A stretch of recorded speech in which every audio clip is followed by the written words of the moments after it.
우리 젊은 것들은 몰라. 여기 아직 젊은 우리 성님이 성이나 우리 은진이는 몰라. 내 날이 이렇게 몸을 움직이고 춤출 수 있는 날이 영원하다 생각을. 미안해요. 여기 계신 분들 앞으로 15년 20년 내에 그렇게 춤출 날이 있을까? 그렇다고 하면 이 주어진 시간 안에 춤추세요. 여러분 춤추는 모습을 지각한 눈으로 바라보고 계신 분이 한 분 계세요. 황영희 권사님이 나도 춤출 날이 있었는데 하시고 뒤에서 이런 표정으로 이렇게 부러운 듯 쳐다봐. 춤추. 힘들 때 어려울 때 성령님 앞에서 춤을 추고 놀라. 그러면 성령님이 몸에 매여있던 모든 질병 다 치료되고 환경적으로 매여있는 거 해결되고 여러분들의 삶의 무거운 짐들이 춤출 때 다 떨어져 나와요. 손석희 집사님 모든 문제 춤출 때 해결됩니다. 열심히 추셔야 돼요. 그래서 수요일 날도 오셔서 춤추시고 금요일 날도 오셔서 춤추시고 목요일 날도 오셔서 춤추시고 춤추다 보면 야 하나님은 나를 춤추게 하신 하나님이신데 다 해결해요. 할렐루야. 또 하나 기도하셔야 돼. 내가 왜 바톤을 안 주냐면 짧을 것 같아서 지금 내가 내보고 있는 거예요. 안 짧죠? 짧아요? 안 짧아요?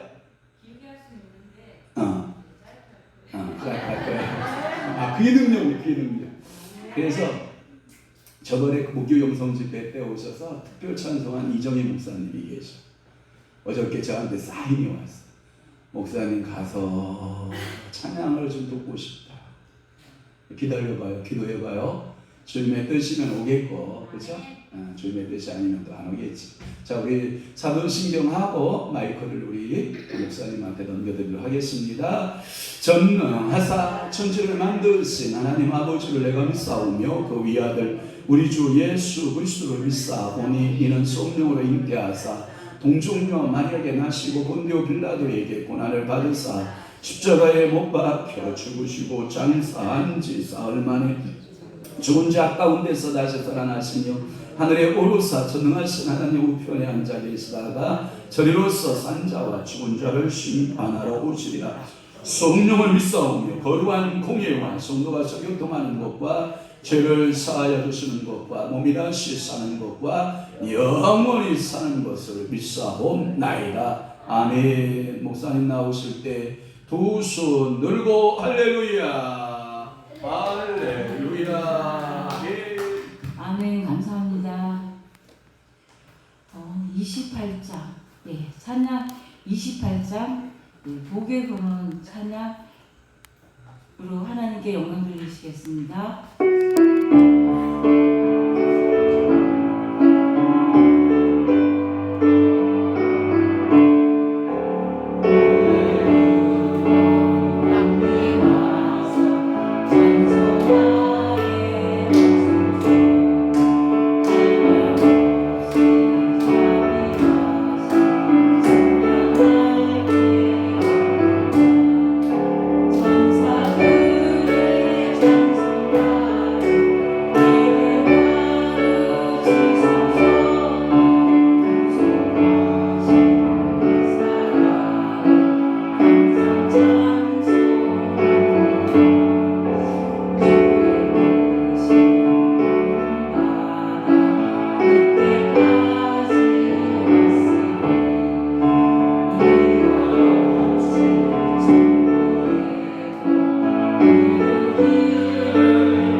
오늘 말씀은 로마서 1장 17절 말씀입니다. 다 같이 합독하시겠습니다.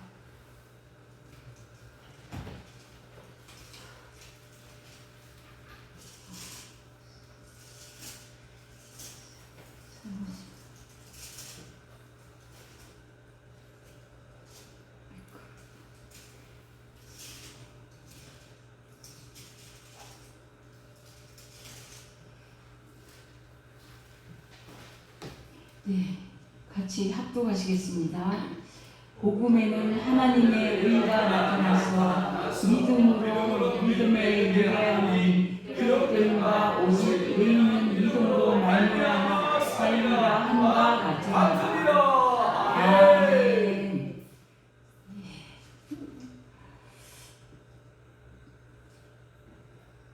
새해 정초가 되면 올 한 해는 어떻게 될까 궁금해하다며 용한 점장이가 누군지 또 토종 비결이나 명리학 등 미래를 아는 소리 하는 곳을 찾는 우리 얘기가 아니고 다른 사람들 이야기가 많지요.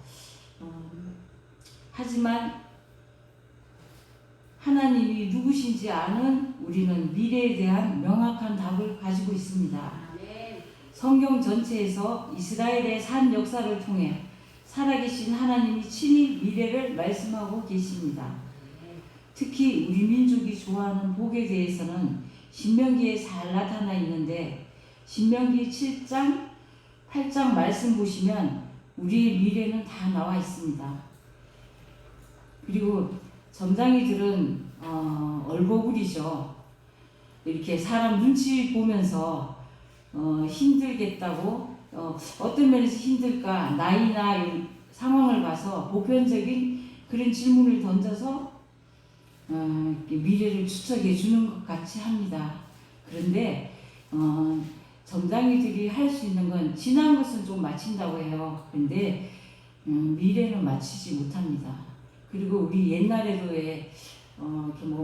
귀가 좁다든지 코가 낮으면 복이 없다고 하잖아요. 그런데 교회에 다니는 사람들에게는 그것이 절대로 통용되지가 않습니다. 그것은 주님의 자녀에게는 어떤 악한 것도 잘못된 것도 해를 끼치지 못한다고 신명기 7장에 나와 있습니다. 그래서 우리 민족이 좋아하는 그 복을 제가 잠깐 읽어 드리려고 합니다. 제가 사셨는데 제가 잠깐 말씀드리겠습니다. 그런즉 너는 알라 오직 내 하나님 여호와는 하나님이시요 신실하신 하나님이시라. 그를 사랑하고 그의 계명을 지키는 자에게는 천대까지 그의 언약을 이행하시며 인애를 베푸시며 그를 미워하는 자에게는 당장에 보응하여 멸하시나니 여호와는 자기를 미워하는 자에게 지체하지 아니하시고 당장에 그에게 보응하시느니라. 그런즉 너는 오늘 내가 내게 명하는 명령과 규례와 법도를 지켜 행할지니라. 법도를 듣고 지켜 행하면 어떻게 되는지 너희가 이 모든 법도를 듣고 지켜 행하면 내 하나님 여호와께서 내 조상들에게 맹세하신 언약을 지켜 내게 인애를 베풀 것이라. 곧 너를 사랑하시고 복을 주사 너를 번성하게 하시되 내게 주리라고 내 조상들에게 맹세하신 땅에서 내 소생에게 은혜를 베푸시며 내 토지 수산과 곡식과 포도주와 기름을 풍성하게 하시고 내 소와 양을 번식하게 하시리니 내가 복을 받으니 만민보다 훨씬 더하여 너희 중에 남녀와 너희 짐승의 암수에 생육하지 못함이 없을 것이며 여호와께서 또 모든 질병을 내게서 멀리하사 너희가 아는 애굽의 악질에 걸리지 않게 하시고 너를 미워하는 모든 자에게 걸리게 하실 것이라. 여기까지만 해도 우리가 원하는 모든 복은 다 나와 있습니다. 그죠? 우리도 복을 받지만 우리 자손들까지 복을 받는다는 이야기요. 실제로 저희는 이스라엘이 역사가 있는 이 성경 말씀을 통해서 곳곳에서 보고 실제로 저희들이 느껴왔습니다. 그래서 근데 오늘 말씀 1장 17절은 오직 의인은 믿음으로 말미암아 살리라 하는 거죠. 그 하나님의 복을 받을 수 있는 그런 의인은 믿음, 주님을 믿는 믿음, 하나님을 믿는 믿는 믿음의 사람에게서만 이런 복이 나타납니다. 결국 우리의 모든 문제는 하나님에 대한 믿음의 문제입니다. 하나님을 알고 하나님을 사랑하고 또 하나님을 믿기 때문에 교회 다니고 예배를 드립니다. 그러나 내 삶 속에서 하루에도 여러 번 선택의 순간이 있지요. 이때 우리는 얼마나 믿음의 선택을 하는지요. 믿음이 없을 때는 나를 위한 인간적인 선택을 하죠. 수없이 많은 날 나의 현실과 세상을 선택했습니다. 세상적인 힘, 인맥, 돈, 권력, 재주, 전문적인 지식, 요새는 이 핸드폰이나 컴퓨터를 통해서 인터넷 지식이 정말 너무 많이 나와 있습니다. 그래서 우리가 답답할 때 하나님을 찾기보단 손쉽게 찾을 수 있는 이런 주변의 것들을 찾죠. 하나님이 살아계시고 나를 얼마나 사랑하시는지 깨달은 후부터는 매 순간마다 주님의 뜻을 따르는 믿음의 선택을 하려고 노력합니다. 하나님은 우리를 시험하지 않는다고 하셨어요. 그러나 우리가 어떤 선택을 하는지 일거수일투족, 머리털까지 세심받았다고 했죠. 다 보고 계십니다. 그것이 당장에는 나타나지 않을지라도 그 모든 것을 보고 계시는 하나님이 계심을 알기 때문입니다.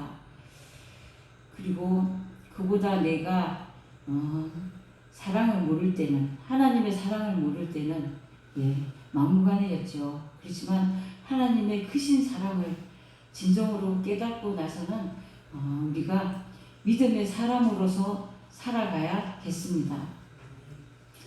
그래서 오늘 로마서 17장인데요. 오늘 본문 앞에 그 로마서 1장에서 17절 보면 대표적인 믿음의 종 바울에 대한 신앙의 정체성이 나옵니다. 바울은 예수 그리스도의 종 바울이라고 이렇게 지칭하면서 사도로 부르심을 받아 하나님의 복음을 위하여 택정함을 입었다라고 자신을 표현하며 편지를 시작합니다. 이것은 바울의 신앙 고백이며 바울의 정체성을 보여주는 표현입니다. 바울은 하나님 안에서 그리고 예수 그리스도와의 관계 안에서 자신을 설명하고 있습니다. 또한 바울은 하나님의 부르심이 자신에게만 아닌 모든 사람에게 열려있음을 이야기합니다. 로마 교회와 성도들을 향해 너희도 그들 중에서 예수 그리스도의 것으로 부르심을 받았다고 1장 6절에서 말씀합니다.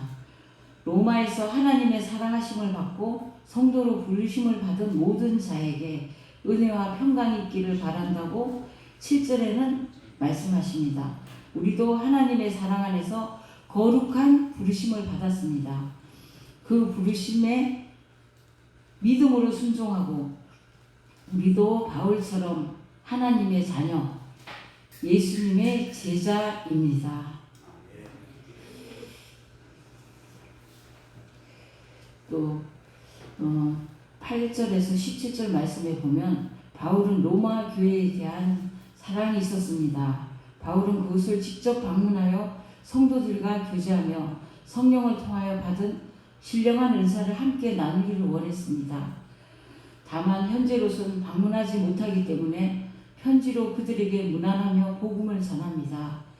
그는 본문 16절 17절을 통해 복음은 모든 믿는 사람에게 구원을 주시는 하나님의 능력이며 유대인뿐만 아니라 헬라인을 비롯한 이방인 그리고 우리 모든 사람에게까지 미칠 것이라고 말합니다. 그러면서 하나님의 의가 믿음을 통하여 믿는 자들에게 구원을 준다는 사실을 강조합니다. 혈통도 아니고 율법도 아니고 선한 행위도 아닌 오직 믿음으로 우리는 하나님을 만날 수 있습니다. 그러므로 우리가 먼저 하나님의 구원을 경험하고 모든 사람에게 열려있는 이 구원을 전해야 합니다. 정말 우리가 자녀를 사랑하는지 한번 생각해 보시기 바랍니다. 그렇다면 구원, 그죠? 사망에서 생명으로 옮겨갈 수 있는 이 구원보다 더 좋은 것이 있을까요? 그렇다면 우리 자녀가 믿지 않는 자녀가 있다고 있는 분에게는 정말 절실하게 모든 것을 제쳐놓고 그 자녀에게 재산이 아니고 유산이 아니고 이 믿음을 물려주셔야 합니다. 믿음을 주면 아까 보셨죠? 뭐 재물이든 부귀든 모든 일에 적들도 다 멸해 주신다고 하시고 건강도 주시고 다 해주신다고 하셨죠. 그러니까 자녀에게 어떤 유산보다도 정말 사랑하신다면 정말 그 아이가 태어났을 때 그 소중한 그 기억을 떠올리시면서 이 아이들을 구원하는 그런 믿음, 신앙을 가져야겠습니다. 그래서 우리의 믿음이 우리 영혼을 살리기 위한 믿음으로 그치는 것이 아니라 많은 영혼들을 하나님께로 인도할 수 있는 더 큰 믿음이 되어야 합니다. 바울의 고백과 같이 할 수 있는 대로 하나님께 영광 돌릴 수 있도록 복음을 전하는 증인의 삶을 살아가기 바랍니다. 우리가 남에게는 가식도 할 수가 있습니다. 그죠? 예의상. 그런데 내 자녀는 어떻게 해야 되나요? 가장 이 아이가 정말 중요한 것, 이 아이에게 우선순위가 뭔지 알고 정말 자녀를 주님께로 인도하는 그런 올 한 해가 됐으면 좋겠고요. 그 복음이라는 게 뭔가요? 복음은 기쁜 소식으로서 하나님께서 인간의 구원을 위해 말씀이 육신이 되게 하신 독생자 예수 그리스도를 이 땅에 보내시고 죄인들의 죄를 위해 십자가의 희생제물이 되게 하셨으며 부활 승천하게 하셨는데 이는 그를 믿는 자마다 영생을 얻게 된다는 기쁜 소식을 복음이라고 말씀하고 있습니다. 그러니까 사망에서 생명이요. 그런데 그렇게 하는데 큰 대가를 치렀잖아요. 하나님 아들 예수님이 십자가에서 몸을 찢으셨잖아요. 그죠?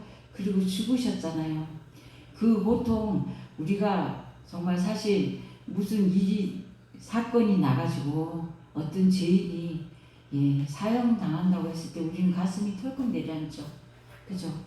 그렇지만 구원을 받지 못하면 그 이상의 형벌이 따른다는 걸 아셔야 합니다. 그래서 내 자녀, 정말 내 가까운 형제나 이웃들에게 정말 절실합니다. 물에 빠지면 몇 분 안에 사망한다고요? 옛날엔 3분이라고 했는데 요새는 4분이라고 하더라고요. 그럼 4분 동안에 사람을 건지지 못하면 죽잖아요. 그런데 우리는 교통사고가 난다든지 뭐 갑자기 요새는 정말 비행기 사고도 있고 큰 사고도 많잖아요. 지진도 일어나고 천재지변도 많이 일어나는데 그때는 어때요?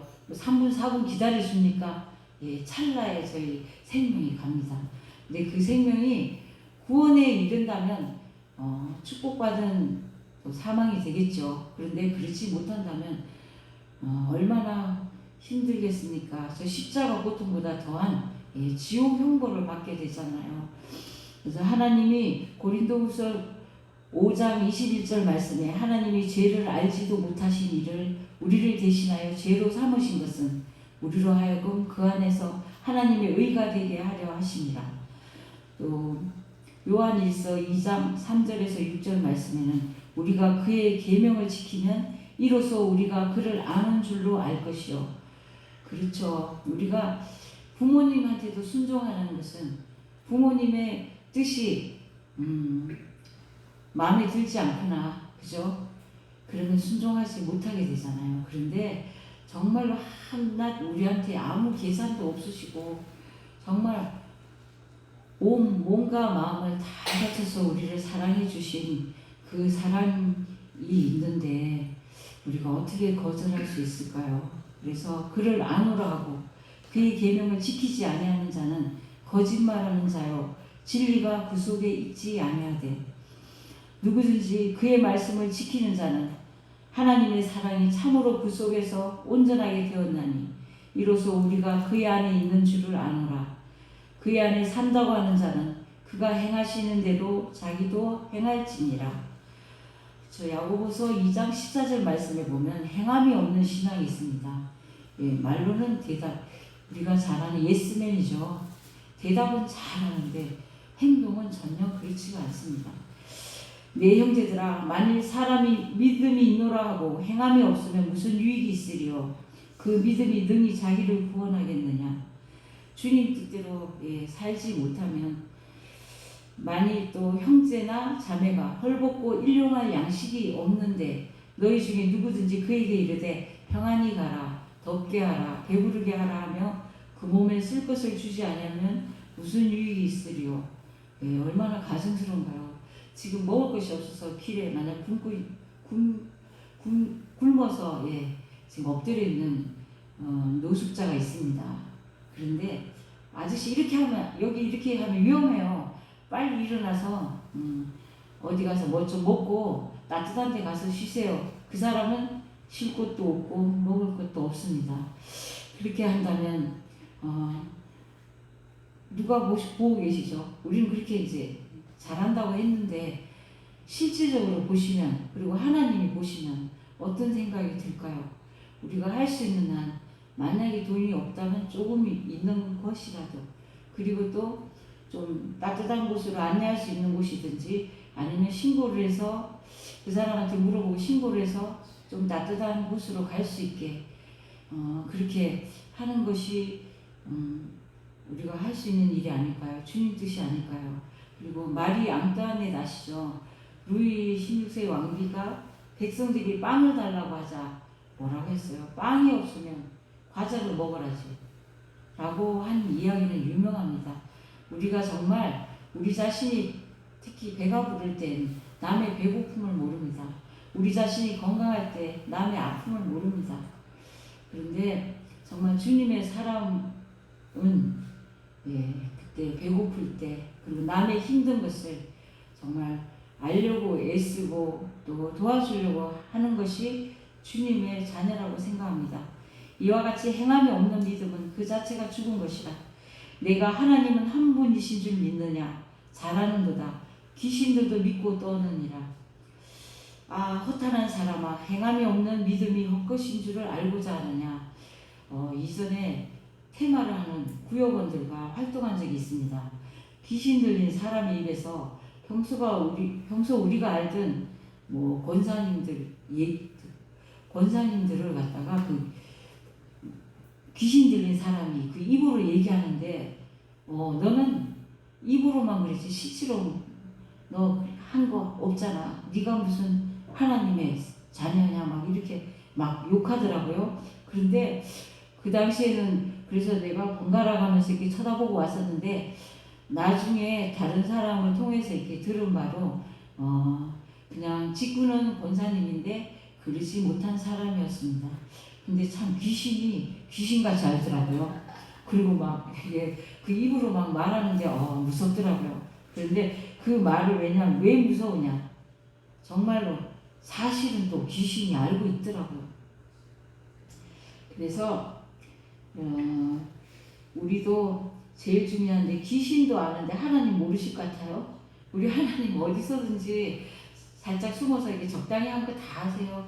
그러니까 이제는 하나님의 자녀로서 떳떳하게 사는 대신에 우리도 이 세상에서도 좀 떳떳하게 살 수 있는 그런 사람들이 되어야겠습니다. 우리 조상 아브라함이 그 아들 이삭을 제단에 바칠 때에 행함으로 의롭다 하심을 받은 것이 아니냐. 내가 보거니와 믿음이 그의 행함과 함께 일하고 행함으로 믿음이 온전하게 되었느니라. 그렇죠. 그냥 입으로 하는 것보다 우리가 얼마나 진실한지 그 사람이 어떠한지는 정말 그 사람이 됨됨이를 실제로 행하는 것을 보고 알 수가 있습니다. 마가복음 5장 7절 말씀에 큰 소리를 부르짖어 이르되 지극히 높으신 하나님의 아들 예수여 나와 당신이 무슨 상관이 있나이까. 원하건대 하나님 앞에서 맹세하고 나를 괴롭히지 마옵소서 하니. 귀신도 너무 신기한 게 이게 예수님 알아요. 하나님도 알고 예수님도 알더라고요. 그리고 또 주기도문도 해요. 거꾸로도 하더라고요. 그렇게 막 하는데 중요한 것은 그는 하나님의 사람이 아닙니다. 로마서 10장 11절 말씀에 성경에 이르되 누구든지 그를 믿는 자는 부끄러움을 당하지 아니하리라 하니, 예수님께서는 예수 안에 거하고 예수님의 말씀이 그 안에 거하는 자는 무엇이든지 원하는 대로 그대로 이루어질 것이라고 약속을 하셨습니다. 예수님 안에서 사는 성도는 하나님의 신적인 능력을 믿고 기도를 통해 많은 영적인 체험을 하게 되는 것뿐만 아니라 예수님 안에 거하는 자는 많은 열매를 맺음으로써 하나님께서는 영광을 받으시고 그들은 예수님의 제자가 된다는 것입니다. 하나님께서 원하시는 열매는 무슨 열매일까요? 우리 알죠? 성령의 9가지 열매요. 예. 성령의 열매는 갈라디아서 5장 22절에서 23절에 이렇게 말씀합니다. 오직 성령의 열매는 사랑과 희락과 화평과 오래 참음과 자비와 양선과 충성과 온유와 절제니 이 같은 것을 금지할 법이 없느니라. 정말 근데 말하기는 쉬운데요, 하나도 쉬운 게 없습니다. 그렇죠? 우리가 정말 이걸 제대로 할 수 있는 것은 하나님의 사람으로서 거듭나지 않으면 이렇게 살 수가 없습니다. 사랑하는 성도 여러분, 하나님은 우리에게 복 주시는 하나님이십니다. 하나님 앞에 은혜와 축복을 받은 사람들은 깨끗한 삶을 사는 사람들입니다. 하나님께서는 옛 습관인 탐욕과 욕심과 교만과 불신앙과 게으름을 버리고 하나님의 말씀에 순종하는 순수한 믿음을 가진 사람에게 아름다운 열매를 주렁주렁 맺게 하시는 것입니다. 그래서 다윗은 시편 24편 3절에서 5절 말씀에 여호와의 산에 오를 자 누구며 그 거룩한 곳에 설 자가 누군고 곧 손이 깨끗하며 마음이 청결하며 뜻을 허탄한 데 두지 아니하며 거짓 맹세치 아니하는 자로다 라고 말씀하셨습니다. 여호와께 복을 받고 구원의 하나님께 의를 얻으리니 라고 말씀하고 있습니다. 깨끗하게 사는 사람이 하나님 앞에 복을 받습니다. 디모데후서 2장 21절 말씀에 사도 바울이 누구든지 이런 것에서 자기를 깨끗하게 하면 귀히 쓰는 그릇이 되어 거룩하고 주인의 쓰심에 합당하며 모든 선한 일에 예비함이 되리라고 하였습니다. 우리는 하나님의 말씀을 있는 그대로 순종하고 그 말씀대로 살아야겠습니다. 정말 꾀를 부리고 머리가 좋은 사람들은 자꾸 딴지를 걸고 딴전을 피죠. 그런데 그래봤자 시간만 허비하고 우리는 하나님 앞에 맡긴 길이 없습니다. 정말 지금도 길가에 다니는 하나님의 길을 모르는 많은 사람들, 정말 지금 당장 죽을 수도 있잖아요. 지금 당장 지옥 갈 수도 있잖아요. 그래서 우리가 그런 사람들, 그리고 또 그런 사람들도 더 소중한 우리의 형제들을, 우리의 자녀들을 주님께로 정말 원래는 넘기지 말고 인도하는 저희들이 되었으면 좋겠습니다. 그래서 하나님의 말씀대로 깨끗한 삶을 사는 자에게는 건강과 재물과 자손이 번창하는 복을 주십니다. 마음에는 기쁨과 즐거움이 있습니다. 또 하나님께서 보호해 주십니다. 영생을 얻게 되는 것입니다. 네, 아멘. 그리고 찬송 399장.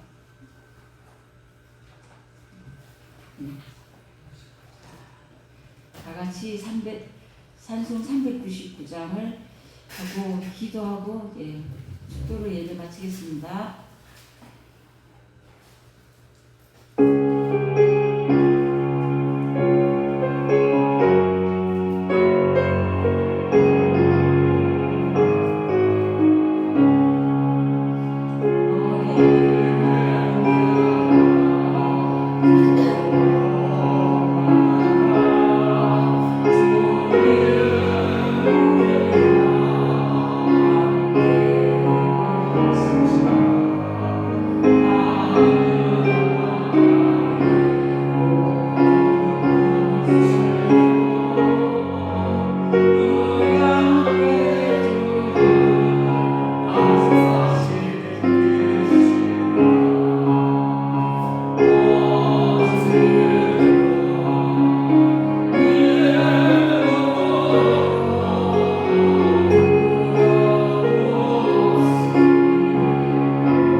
주신 말씀처럼 예수님의 가르침처럼 살아가게 하시고 가정과 일터와 삶의 자리마다 예수님의 이름으로 가득 차게 하옵소서. 어제나 오늘이나 영원토록 동일하신 하나님을 믿고 항상 주 안에서 승리하며 살아갈 수 있는 저희들 될 수 있게 도와주시옵소서. 감사드리오며 예수님의 이름으로 기도드렸습니다. 아멘.